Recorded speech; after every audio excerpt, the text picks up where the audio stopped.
And saka yung mga volunteers po natin. Hi, kids! Merry I'm looking for a place to start, and everything feels so different now. Just grab a hold of my hand, I will lead you through this wonderland. Water up to my knees, but sharks are swimming in the sea.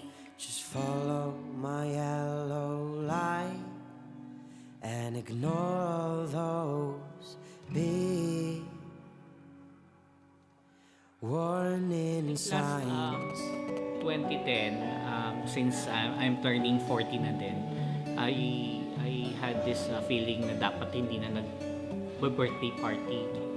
I have, parang sabi ko, mas meaningful yata kapag yung imbes na gawin nating birthday party siya, gawin na lang natin charity event, no, for the kids. Para sa mga less fortunate kids natin na minsan na makatikim ng party, di ba, mas masaya na nakakatulong tayo sa kanila. I think most of the kids really appreciate na kinakausap sila during the event. Kasi parang, alam mo yon, may mga guests sila, may mga ate at kuya sila na nag-aasikaso sa kanila. So when we started the games, no, when we started the party with the MC, lahat sila nag-participate sa games. Lahat sila willing sumayaw, lahat sila willing na pumunta sa harap at mag-volunteer for the games, sumali sa games, no. Lahat ng mga volunteers ay very participative naman. Lahat sila nag-participate sa mga events na ginawa natin. At tingin ko, they were very thankful, appreciative that we had this event, no. And from them, coming from them, no, sinasabi nila that the event was very successful, no?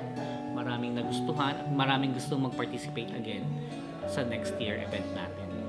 Somewhere deep in the dark, a howling beast hears us talk. I dare you to close your eyes and see all the colors in disguise.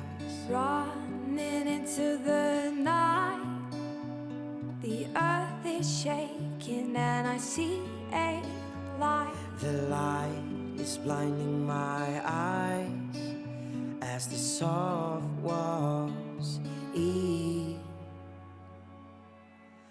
us alive.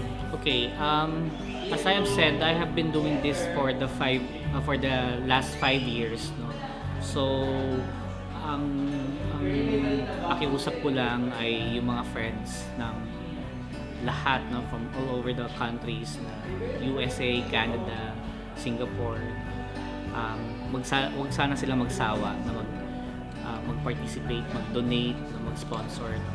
So actually, ang sabi ko nga sa Manila Boys Town organizers and of course the volunteers and the sponsors, as long as they are willing to help out, no, as long as we have people who will help out, we will make this an annual event, no. Hindi lang ngayon, gawin natin siya every year.